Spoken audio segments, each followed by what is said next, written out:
The Thanksgiving table at my parents' Connecticut estate was a monument to excess. Imported flowers from Holland, hand-carved turkey platters, wine that cost more per bottle than most people spent on groceries in a month. 32 relatives crowded around the extended dining table, dressed in their holiday finest. I sat near the end in jeans and a hoodie, my laptop open beside my plate. "Seriously, Alex?" my sister Jennifer said, her voice dripping with disdain. "You brought your computer to Thanksgiving dinner? Could you be any more socially inept?" I glanced up briefly. "Just finishing something. I'll close it in a minute."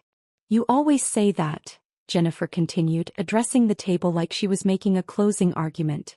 She was a corporate attorney at a prestigious firm, and she never let anyone forget it. "Alex has been just finishing something for the past 15 years. Meanwhile, the rest of us have actual careers." My mother sighed dramatically. "Alex, honey, your sister has a point. You're 29 years old. When are you going to get a real job?" "I have a job," I said mildly, typing a few more lines of code. "Playing with computers in your apartment isn't a job," my father said. He ran a successful commercial real estate company and measured success in office buildings and strip malls. "It's a hobby. An expensive one given how much money you've burned through." Jennifer's husband Brad, an investment banker, nodded sagely. "The tech bubble already burst once, Alex. These little startup dreams rarely pan out. You'd be better off getting an MBA and joining a real company. Like yours?" I asked, still looking at my screen. "Like any legitimate corporation," Brad said. "Somewhere with structure, hierarchy, benefits. Not whatever it is you do in that apartment all day." My younger brother Marcus chimed in. He was 26 and worked in pharmaceutical sales. "Dude, I'm 3 years younger than you and I already make 6 figures. When's the last time you even got a paycheck?" "It's been a while," I admitted. The table erupted in a mixture of laughter and sympathetic sighs. "This is exactly what I'm talking about," Jennifer said triumphantly. "No paycheck, no benefits, no career progression. Just sitting in a dark room typing code that probably doesn't even work." "It works," I said quietly. "Oh really?" Jennifer challenged. "Then what exactly do you do, Alex? Explain it to us in terms normal people can understand. What is this mysterious project you've been working on?" I closed my laptop and looked at her. "I'm developing artificial intelligence systems." Marcus snorted. "Like Siri? Apple already did that, bro." "Not like Siri," I said. "Then like what?" my father pressed. "What makes your AI different from the 1,000 other kids in hoodies who think they're going to change the world?" I considered how to explain it. "I'm working on adaptive neural networks that can learn and evolve without human intervention. Self-improving AI that can solve complex problems across multiple domains simultaneously." The table stared at me blankly. "See," Jennifer said. "Word salad. Technical gibberish that means nothing. This is what happens when someone spends too much time alone with computers and not enough time in the real world." My Aunt Patricia leaned forward. "Alex, sweetheart, have you considered that maybe technology isn't your calling? There's no shame in admitting something isn't working out. You could go back to school, get a teaching certificate perhaps." "I have a PhD in computer science from MIT," I interrupted gently. "And a master's in applied mathematics from Stanford." "Which you're wasting," my mother said sadly. "You could be working for Google or Microsoft making a real salary, but instead you're in that tiny apartment doing whatever it is you do." "The apartment is fine," I said. "It's a studio in Queens," Jennifer said with disgust. "Brad and I have a 4-bedroom in Tribeca. That's what real success looks like." "Congratulations," I said sincerely. "Don't patronize me," Jennifer snapped. "I worked hard to get where I am. I went to law school, put in the hours, made partner track at 32. Meanwhile, you've been playing with computers for a decade with nothing to show for it." My cousin Ryan spoke up.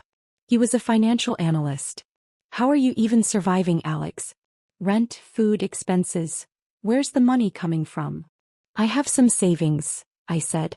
"From what?" Ryan pressed. "You haven't had a paying job since that brief stint at IBM, what, 5 years ago?" 6 years ago, I corrected. "I left to focus on my own projects." "Projects that generate no income," Brad said.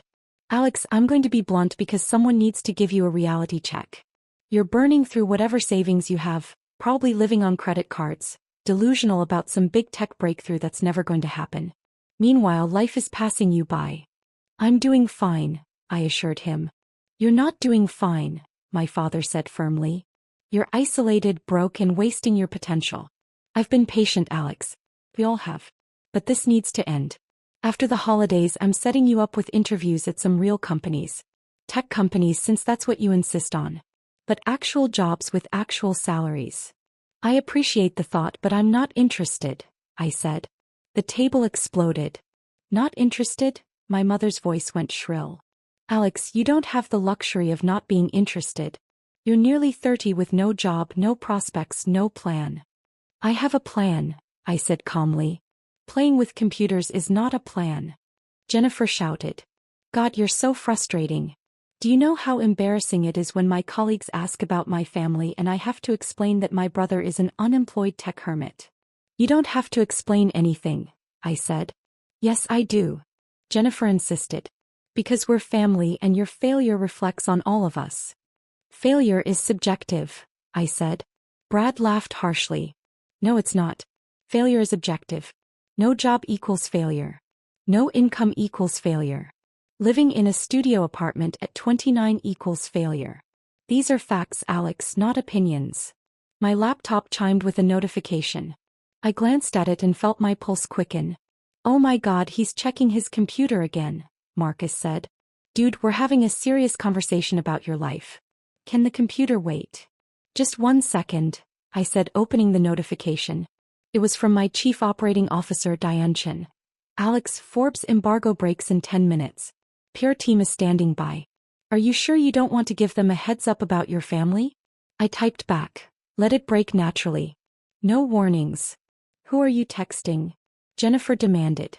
Let me guess. Some other unemployed coder friend who's also delusional about making it big? Something like that, I said, closing the laptop. My grandmother, who'd been quiet until now, spoke up. I think you're all being too hard on Alex. So what if the path is unconventional? Some of the greatest innovations came from people who didn't follow the traditional route.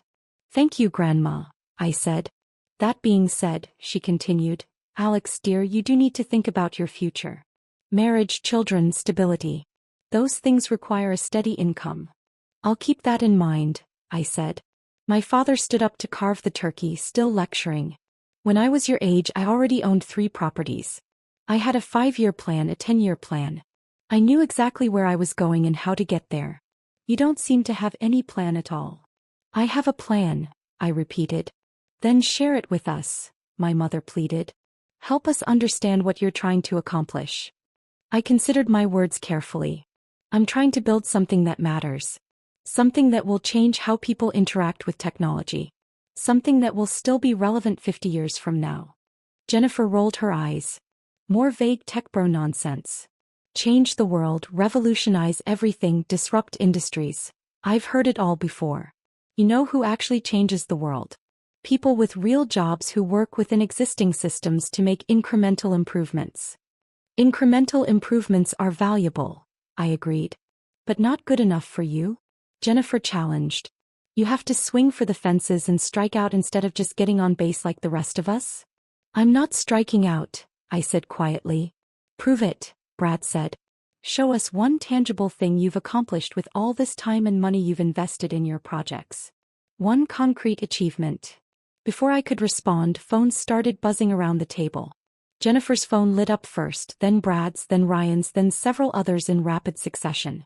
Jennifer glanced at her screen and her face went pale. What is it? My mother asked. Jennifer was reading, her eyes moving rapidly across her phone screen. Brad leaned over to look, and his expression shifted from curiosity to shock. Holy shit, Brad whispered. Language, my mother said automatically. What's going on? More phones buzzed. My father pulled out his phone, frowned, and started reading. His face went through several expressions. Confusion, disbelief, shock, and finally something that might have been awe. Alex, my father said slowly, is this real? Is what real? My mother asked, pulling out her own phone. Jennifer found her voice. There's a Forbes article. Just published. About. She trailed off, staring at me. About what? My mother demanded, scrolling on her phone. Then she found it. Oh my God. The table had gone completely silent except for the sound of frantic scrolling and tapping.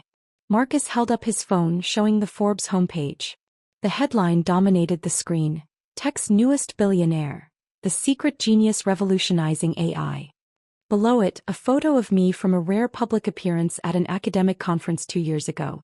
This can't be right, Jennifer said, her voice shaking slightly. This says you're worth $8.7 billion. That's impossible. I said nothing. Alex, my father said carefully, what is Neurosphere Technologies? It's my company, I said simply.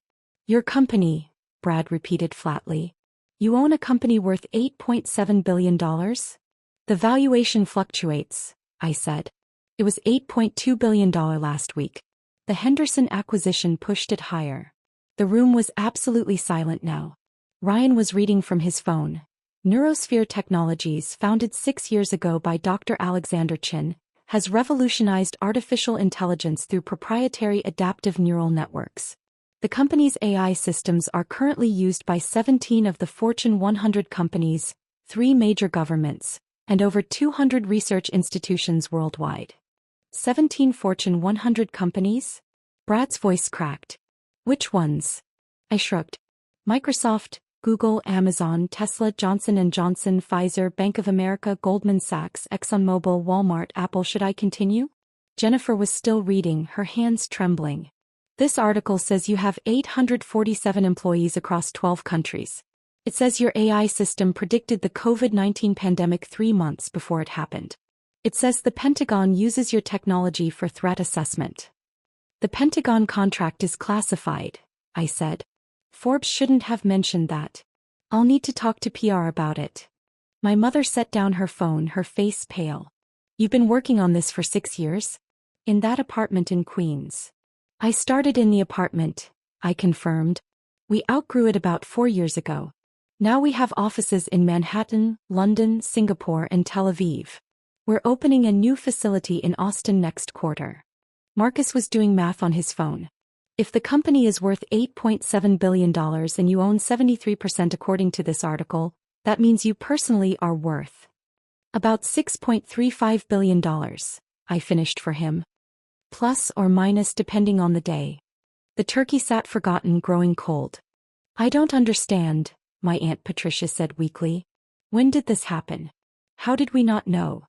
I've been working on it for 6 years, I said. I mentioned it a few times, but nobody was interested in the details. You mentioned playing with computers, Jennifer said. You didn't mention building a multi-billion-dollar empire. You didn't ask, I pointed out. Brad was reading more of the article. It says here you turned down a $12 billion acquisition offer from Google last year. You rejected $12 billion. The offer was actually $14.2 billion, I corrected.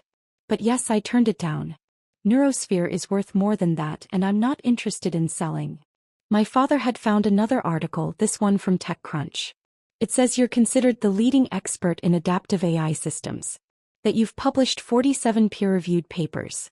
That MIT wants you to head their new AI research institute, but you declined.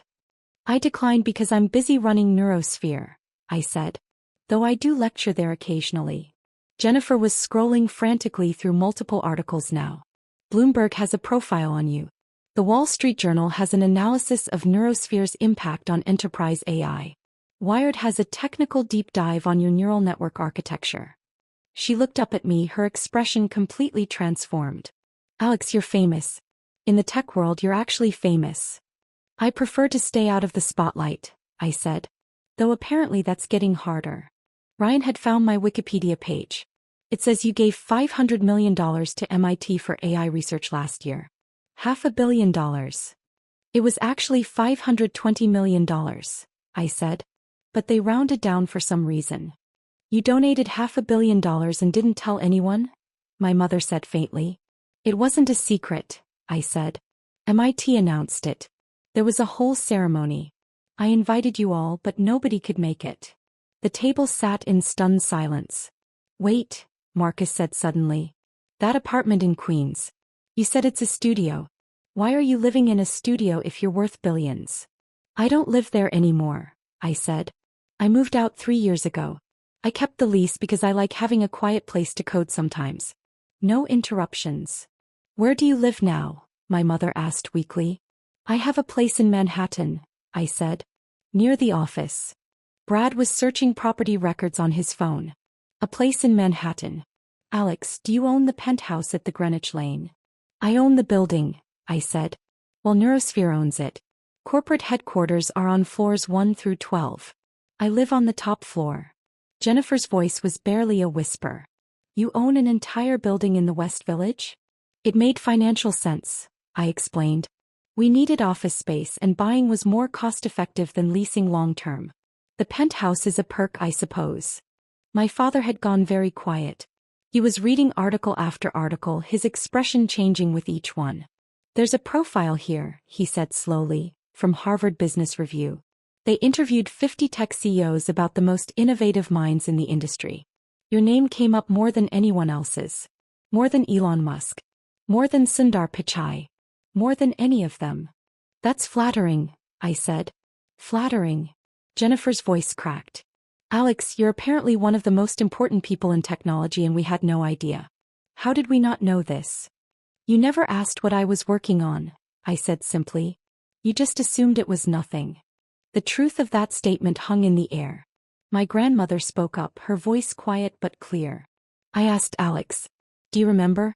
2 years ago at Christmas. I asked what you were working on. I remember, I said, smiling at her. You actually listened to my explanation. You're the only one who did. You told me you were teaching computers to think, she said. I didn't understand it, but I could see it mattered to you. It did, I said. It does. Brad had moved on to financial analysis. The Forbes article estimates Neurosphere's revenue at $4.3 billion annually. Alex, what's your actual revenue? We don't publicly disclose financials since we're privately held, I said. But that estimate is reasonably accurate. We'll probably hit $4.8 billion this fiscal year. $4.8 billion in revenue, Ryan repeated. What's your profit margin? Around 34%, I said. We reinvest heavily in R&D, which keeps margins lower than they could be. But innovation is more important than short-term profits. Marcus was adding up numbers on his phone. 34% of $4.8 billion is over $1.6 billion in annual profit. You personally make over $1 billion a year. It varies, I said. But yes, roughly. Though most of it gets reinvested into the company or donated to research initiatives. Jennifer had tears in her eyes now. I called you a failure, she whispered. I told everyone you were an embarrassment. I said you were wasting your life. You didn't know, I said gently. I should have known, she said, her voice rising. I should have asked. I should have believed in you. Instead I just assumed. That I was a failure, I finished. I know. You all did. My mother was crying silently. My father looked like he'd been punched. Brad had gone pale. Marcus couldn't stop staring at his phone, scrolling through article after article about my success. Why didn't you tell us? My father finally asked. Why did you let us think you were struggling? I considered the question. I tried to tell you, Dad. Multiple times. But every time I mentioned my work, you changed the subject or dismissed it as a hobby. Eventually, I stopped trying. But you could have insisted, my mother said. You could have made us listen. Could I have? I asked. Think about it. If I'd walked in here today and announced I was worth billions, would you have believed me? Or would you have thought I was delusional? The silence was my answer. You decided who I was, I continued quietly. The unsuccessful son. The embarrassment. The one who couldn't get a real job. Nothing I said was going to change that perception because you didn't want it changed. You needed someone to look down on, to feel superior to. I filled that role. That's not fair, Jennifer protested weakly. Isn't it? I asked. You literally called me an embarrassment 15 minutes ago. You said my failure reflected on you. You didn't ask about my life, my work, my goals. You just assumed I had none. More phones were buzzing as the Forbes article spread. My cousin Sarah, who'd been quiet until now, held up her phone. Alex, people are sharing this everywhere. It's trending on Twitter. LinkedIn is exploding with people claiming they knew you. They'll claim all sorts of things now, I said. Ryan was reading comments on various articles. The tech community has known about you for years, apparently. There are Reddit threads from 2019 calling you the ghost genius because you never do press. People have been trying to figure out who you are. I prefer to let the work speak for itself, I said. Brad had recovered somewhat. Alex, I apologize for earlier. I was completely out of line. If I'd known. You'd have treated me differently, I interrupted. I know. But here's the thing, Brad. I'm the same person I was an hour ago. The same person I was when you called me delusional. The only thing that's changed is your knowledge of my success. He had no response to that. My father stood up abruptly. We need to discuss this. Alex, after dinner, you and I should talk about. About what? I asked. Investment opportunities? Business connections? Ways you can leverage my success. His face reddened. That's unfair. Is it? I asked. Dad, you've barely spoken to me in 3 years except to criticize my choices. Now suddenly you want to talk. What changed? I didn't know, he said helplessly. You didn't ask, I corrected again. Jennifer's phone rang. She looked at the caller ID and her eyes widened. It's my senior partner. Why is my senior partner calling me on Thanksgiving? She answered tentatively. Hello? Yes, this is Jennifer. What? Oh, yes, he's my brother. What? You want to pitch for Neurosphere's legal work? I don't know if, yes, of course I'll ask. She hung up and looked at me with something close to desperation. My firm wants to pitch for your legal business. The senior partner is asking if I can arrange a meeting. We already have excellent legal counsel, I said. But I appreciate the interest. Alex, please, she said. This could make my career. If I brought in an account like Neurosphere. Your career is already successful, I pointed out. You're on partner track at a prestigious firm. You told me that yourself, remember? Right before you called me a failure. She flinched. More calls and texts were flooding in. Brad's phone rang, his managing director. Marcus got a text from his company's CEO asking if he could arrange an introduction. Ryan's firm wanted to discuss investment opportunities.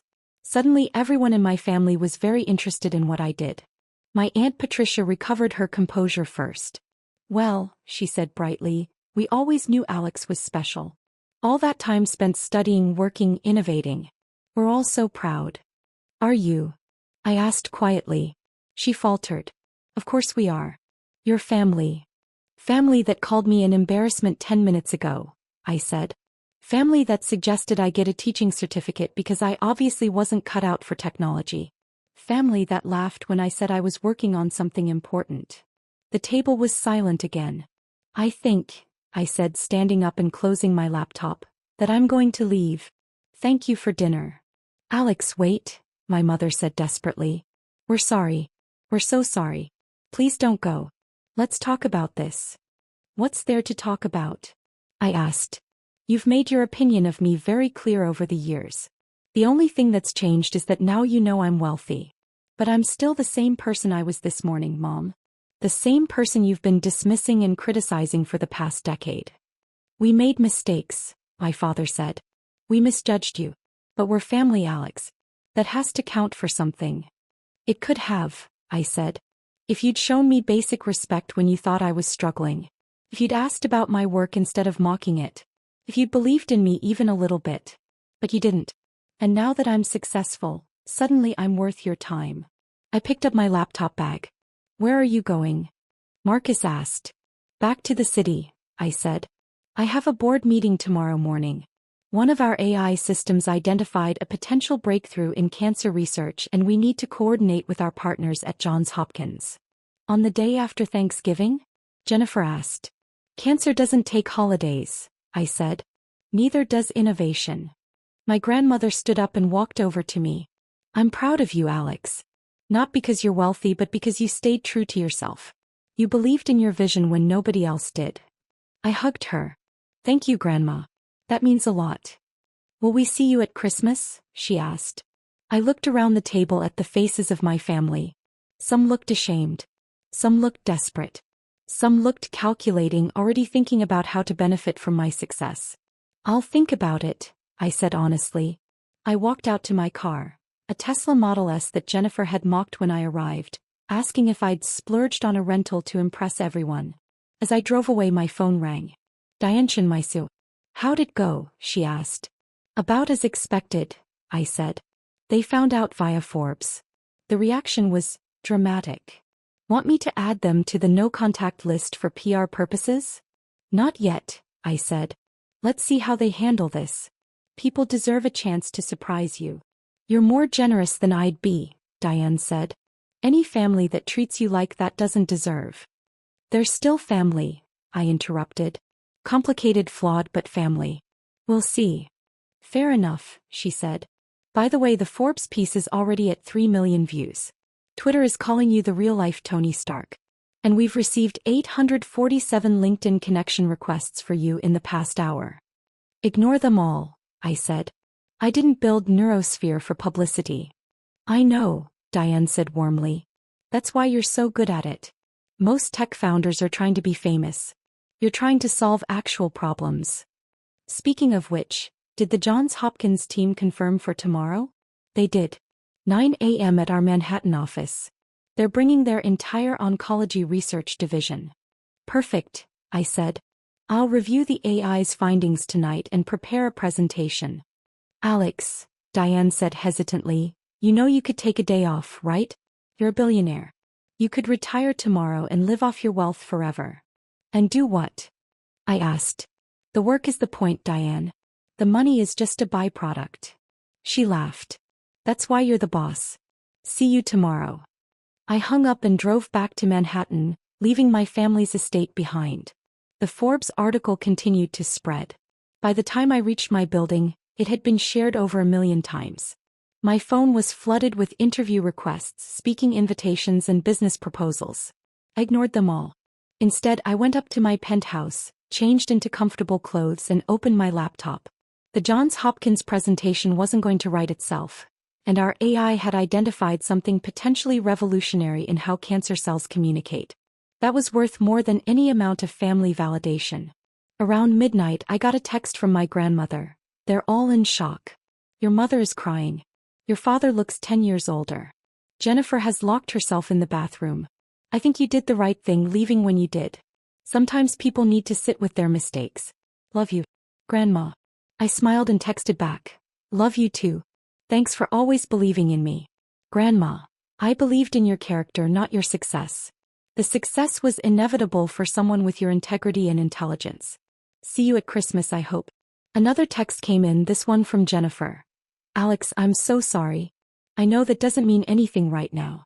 I know I don't deserve your forgiveness. But I need you to know that I see now how badly I treated you.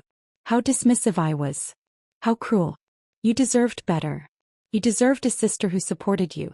I failed you. I'm sorry. I stared at the message for a long time before responding. Thank you for saying that. I need time to process everything. Let's talk after the holidays. Jennifer. Of course. Take all the time you need. And Alex. Congratulations. Not on the money. On building something that matters.